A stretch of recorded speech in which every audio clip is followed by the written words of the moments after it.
You're holding a piece of paper worth $500 million. But your name publicizing means your life officially ends. Welcome to Shadow POV.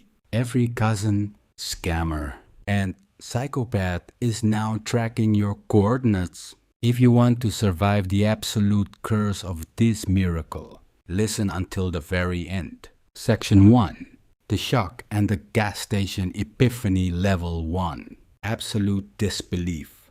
The numbers match. You check them again. Your thumb, tracing the cold glass of your smartphone. Then again, pulling up the official lottery portal, verifying digit by unyielding digit.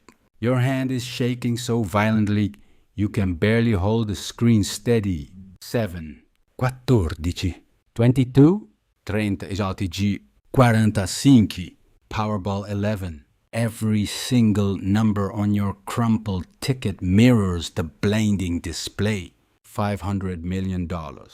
Welcome to Shadow POV, where we dissect the heavy psychological truths of extreme human simulation. You bought this ticket on a pure whim. A dingy gas station off the highway. The jackpot sign blinking erratically above a rusted register you never play. You know the math is completely ridiculous. 1 in 292 million. Statistically worse than getting struck by lightning twice. Yet, something forced you to hand over $2 for a quick pick. You shoved it in your glove box and forgot it. Until this morning. Now, sitting alone in a grocery store parking lot, your brain simply breaks down under the weight of an unquantifiable reality. If you want to see how deep this rabbit hole goes, subscribe now. You drive home in a daze, running 2 stop signs. The burning paper in your pocket dictates a terrifying absolute. Your life is officially over. Section 2. The terrifying digital reality and the tradecraft of wealth. The minute you pull your car into the driveway, the artificial shield of pure shock shatters, forcing you to look at the dark underbelly of your new reality. You lock the apartment door, collapse at your desk, and type a single phrase into the search bar. What to do if you win the lottery? The digital landscape that unfolds before you is deeply chilling. You look at documented case studies of past winners who were completely bankrupted within a 5-year window. Stories of immediate family members targeted and kidnapped by organized syndicates for ransom money. Blood relatives and childhood friends executed by the very people they trusted to protect them. The data points all converge on a brutal psychological thesis. A massive jackpot is rarely a blessing. It is an absolute economic curse disguised as a biological miracle. But as you dig beneath the horror stories, you discover the highly complex tradecraft of asset protection. In your state, corporate law allows you to claim the funds anonymously through a blind trust or an untraceable LLC. This becomes your immediate operational directive. The exact millisecond your government-issued name enters the public record, your existence as an ordinary human being is permanently terminated. Every estranged cousin, every high school acquaintance, and every career scammer on the grid will hunt you down for a piece of the architecture. You dismiss the idea of using a local lawyer. You need an elite wealth management firm, old money, unadvertised, clinical. You need a legal shield before the avalanche hits. Section 3. The Boardroom and the $180 million choice level 2. Structural transition. 48 hours later, you step across the invisible threshold dividing your old existence from a world where currency behaves like a weapon. Your trembling voice on the call didn't faze the receptionist. A cold indicator that unlisted Corporate defense firms like this one are engineered solely to contain the volatile emergencies of extreme wealth. The consultation takes place in a high-rise conference room that genuinely costs more per square foot than your entire apartment lease. You slide a ticket across the polished mahogany table. 3 partners in suits worth more than your car analyze the paper with clinical artifact-level precision. They confirm the serial tracking codes are authentic. Then, they lay out the mathematical crossroad. You can take the annuity 30 structured payments distributed over 29 years to claim the full gross 500 million, or you can take the immediate lump sum, which federal withholding taxes and structural fees instantly slash down to roughly $180 million in pocket right now. You take the lump sum. The attorneys don't even blink, because everyone takes the lump sum. Over the next 2 weeks, the machinery of blind trusts and shell entities legalizes your disappearance. You walk out of the state office carrying a check made out to a ghost corporation that cannot be traced to your biological name. The cash sits in a private banking institution you've never heard of. A long string of digital zeros staring back from your phone screen. Impossible, absurd, and completely terrifying.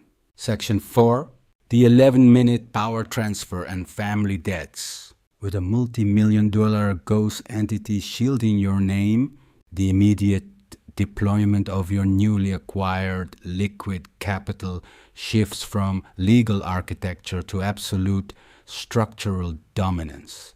You log into your financial portals from the isolated quiet of your room, systematically wiping out the historical wreckage of your past life. The grinding credit card balances, the predatory student loans, and the auto-financing payment that hung over your head like a suffocating dark cloud for 3 continuous years are erased in real time. The entire liquidation process takes exactly 11 minutes and consumes less than 0.5% of your total fortune.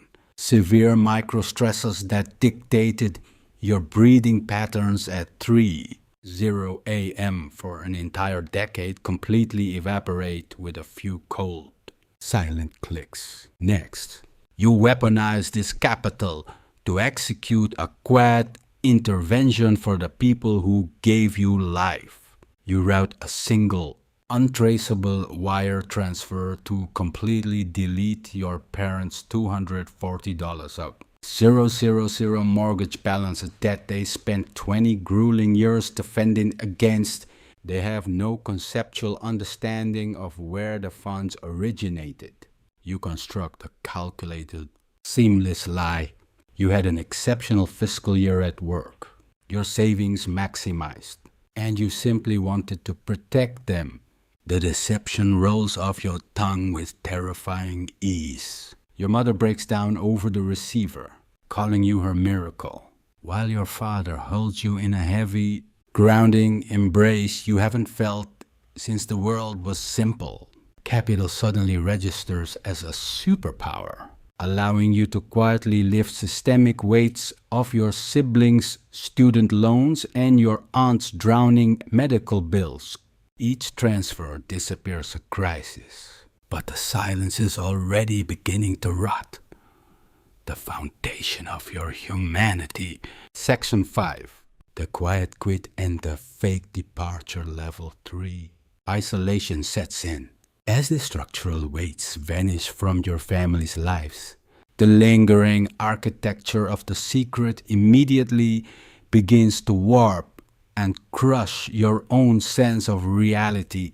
You cannot disclose the true nature of your wealth to anyone, not your inner circle, your parents, or the girlfriend you've been consistently building a life with for 8 months. Every basic conversation mutates into a calculated tactical performance. When your peers complain bitterly about soaring rent or the suffocating price of basic groceries, you are forced to nod along in artificial solidarity, pretending you share their acute economic anxiety while holding $180 million in a private vault. You are forced to quit your corporate job because the illusion has become entirely unsustainable. You can no longer pretend to care about the mid-level promotion you aggressively chased for 2 years. Sitting at your desk, watching emails pile up regarding projects that now seem cosmically insignificant. You count down the minutes until you can legally exit the building. You tell management you are taking a sabbatical to travel, and they throw a hasty, improvised farewell party in the break room with store-bought sheet cake and cheap champagne. Packing 8 years of labor into a single cardboard box, a corporate mug, old photos, and a desk plant rotting slowly since 2019. The sheer randomness of your luck makes you physically dizzy. You carry it to your car, realizing no human will ever hold leverage over your time again. It should feel like absolute liberation. Instead, it feels profoundly terrifying. Section 6. First Class Escapism and the Milan-Paris Illusion. Leaving the suffocating silence of your old desk behind. You board a plane and step directly into a world designed to insulate you from the realities of ordinary human life. You turn left instead of right when stepping onto the aircraft. The seat converts into a flat bed at a touch, and a flight attendant serves premium champagne before takeoff. You eat meals served on actual porcelain with real silverware, staring at a screen the size of a laptop. It is the exact blueprint of luxury you always imagined. You check into a historic Paris hotel where the doormen wear white gloves. Your private suite has a direct view of the Eiffel Tower and a bathroom larger than your old flat. Fresh flowers appear daily, and a hidden staff remakes your bed while you eat, leaving chocolates on your pillow. You adapt to this hyper-comfort with terrifying speed. You frequent restaurants that do not include pricing on the menu because anyone who has to ask cannot afford it. The meal is 14 courses of micro art served over 3 hours. When the check arrives folded in heavy leather, it costs more than your first car. You do not flinch. You hand over the black card and add an exorbitant tip. In Milan, you buy a Patek Philippe watch that costs more than your old annual salary simply because the salesman shows it to you and you realize you can just say yes. It loses less than a second per day. Every door that used to be locked is suddenly wide open. You can say yes to a weekend in Monaco or a spontaneous helicopter tour of the Alps. Every experience is available, yet a cold numbness begins to creep into the edges of your mind. Section 7. The Hedonic Treadmill and the Rupture of Intimacy. The moment you step back, across your own threshold after 2 months of unbridled global escapism, the gilded illusion completely shatters, leaving you stranded on the cold concrete of a profound routine void. You quickly realize the hedonic treadmill moves faster than your asset migration. The ultra-premium first-class cabin is ultimately just an 8-hour configuration of leather. The 5-star suite is magnificent, but you still find yourself scrolling your phone alone at 2:00 a.m., staring into the dark. Capital can purchase the simulation of experience, but it possesses zero structural utility in manufacturing actual meaning. You return home to a social circle locked in their 9-to-5 survival loops. while your girlfriend begins asking pointed questions about the unlisted liquidity funding your life. The architecture of lies becomes unsustainable. So, you sit her down and confess the entire reality, the ticket to the anonymous blind trust. The $180 million quietly accumulating massive interest while you masquerade it as an ordinary person's. You watch her expression transition through disbelief, shock, and excitement before hardening into something deeply calculative. The interpersonal dynamics warp instantly. Every gift you offer carries a strange transactional weight. Every basic purchase becomes a silent psychological diagnostic test. Are you being genuinely generous? Or are you hoarding your fortune? 3 months later, she leaves, citing your toxic mutation into a paranoid, defensive shell who cannot trust anyone's default motives. Section 8. The rumor virus and the influx of parasites. Level 4. The closed fortress. As the relationship turns to ash, you retreat further behind your psychological walls. But you quickly learn that walls are entirely useless against the fluid, predatory nature of human curiosity. You acquire a premium piece of real estate within a strictly gated, heavily surveyed neighborhood, fortifying your perimeter with high-tonnage fencing. You purchase an aggressive fleet of exotic vehicles simply because your compounding balance sheet allows for absolute indulgence. You even erect a private charitable foundation, half to reclaim a fractured sense of human purpose, and half to insulate your liquidity from federal taxation variables. But extreme wealth emits a baseline radiation that people always detect. An estranged cousin calculates the zip code data from a brief Instagram post. A forgotten high school peer notes your total absence from the corporate grid. The rumor of your transformation spreads through your old social network like a biological virus. The theories multiply across internet chat rooms. You hit a black market crypto wave. You inherited a dark empire, or you are running an elaborate illegal operation. Suddenly, your phone vibrates with terrifying frequency. Messages materialize from ghosts of your past, standardizing a superficial hook.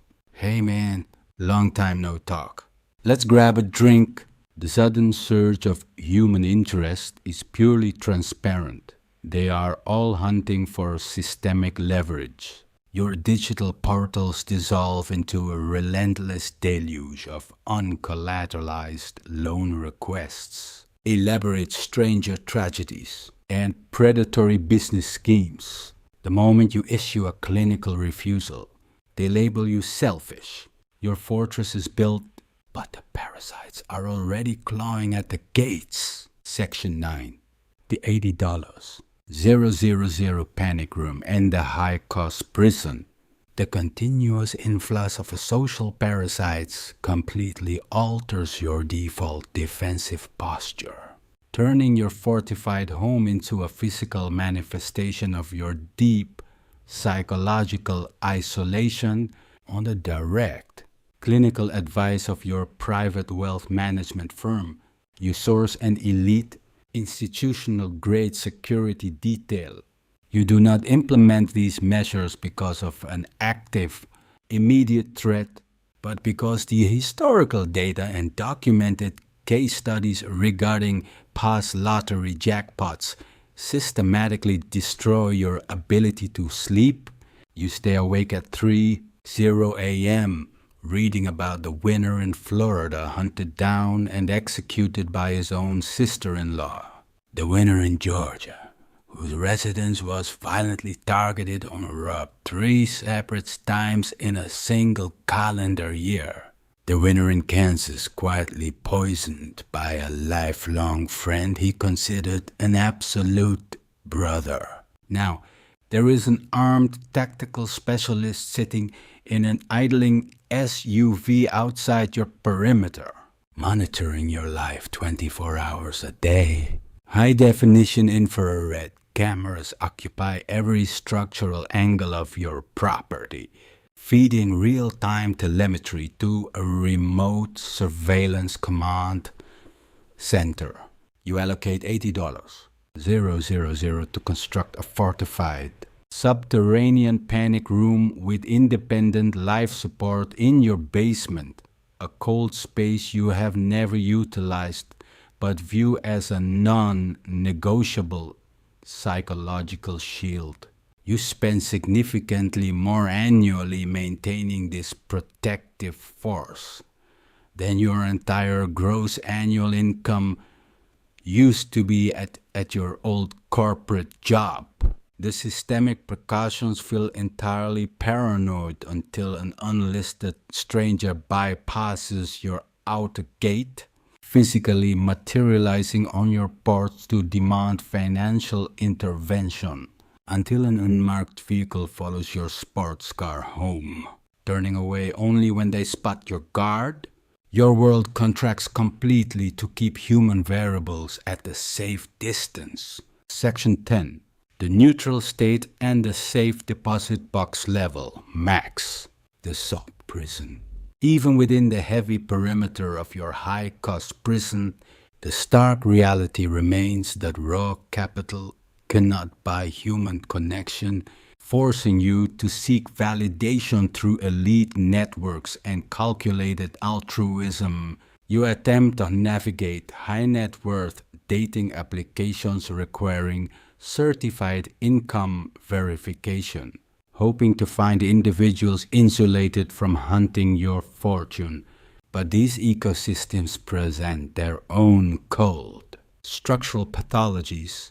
You find yourself surrounded by trust fund heirs who have never experienced an hour of actual labor, and cynical executives who quantify human value entirely in balance sheets. You don't fit into their universe either.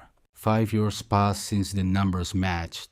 Your foundation compounds quietly toward $300 million.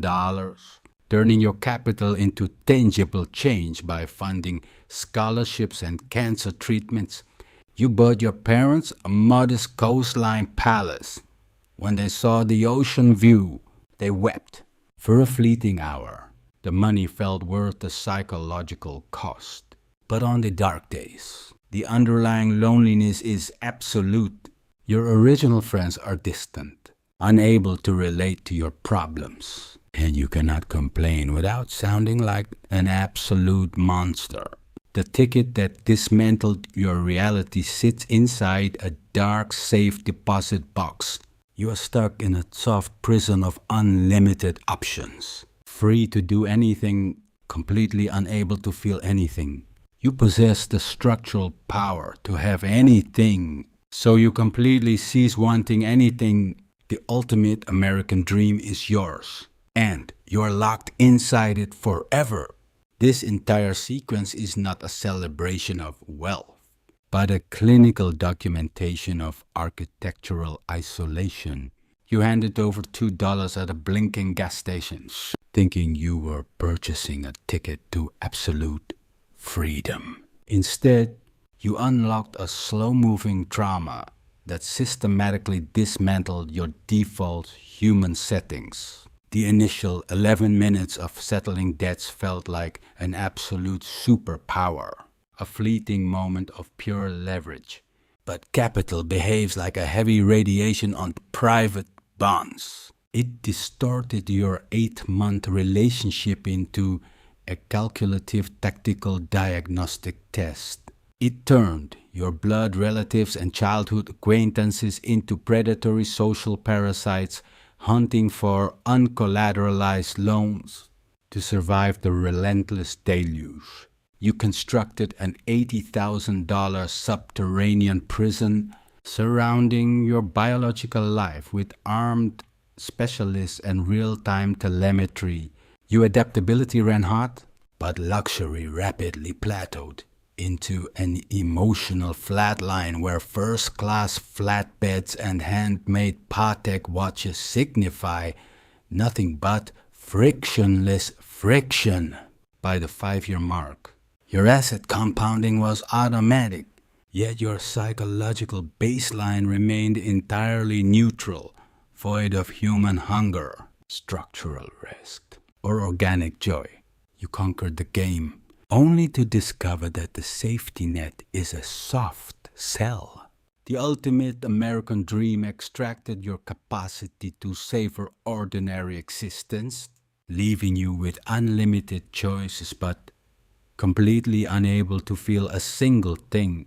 You are rich, isolated, and permanently locked inside a fortress of your own makings. The profound lesson embedded deep within this simulation is that meaning is entirely derived from structural scarcity when resources, milestones, and experiences require time, labor, and sacrifice to secure. Your brain actively registers them as precious. True wealth is not the elimination of all human stakes, but the preservation of genuine relationships that cannot be settled via a private banking wire. In your current life, stop viewing financial friction as an absolute enemy. Look at it as the very architecture that makes your small victories. Your rare vacations and your unvarnished human connections carry real weight. If you were suddenly holding that winning ticket in your car today, would you choose to claim the money or burn the paper to stay normal? Please share your thoughts in the comment section below so we can discuss how you would navigate this soft prison, and subscribe to the channel to support our deep psychological breakdowns as we build out the next simulation.